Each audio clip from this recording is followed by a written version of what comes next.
سرکار فرماتے ہیں کہ جس سے محبت اور پیار اور عقیدت اور نسبت ہوتی ہے اس کا اظہار کا پہلا طریقہ یہ ہے کہ انسان کثرت سے اس کا ذکر خیر کرتا ہے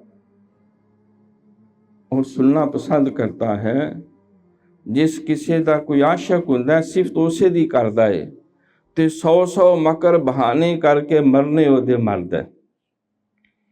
عقیدت بھی ہو، محبت بھی ہو، نسبت بھی ہو، اور جن کی شان میں سارا قرآن بھرا ہوا ہو، جن کی محبت کے قصے صحابہ کرام میں ضرب المثل ہوں، جن کی تعریف و توصیف کرتے ہوئے رسول اللہ صلی اللہ علیہ وسلم کی زبان نہ تھکتی ہو، جو صرف صدیق نہیں بلکہ اصدق ہے، وہ صدیقوں کا امام ہے.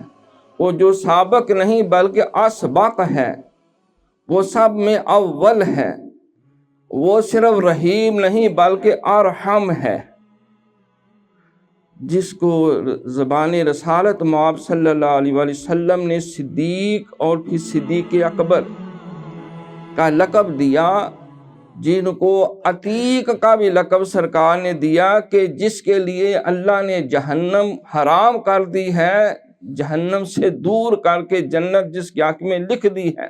میرے صحابہ میں اگر زمین پہ چلتے ہوئے کسی جنتی کو دیکھنا ہو تو ابو بکر صدیق کو دیکھ لو.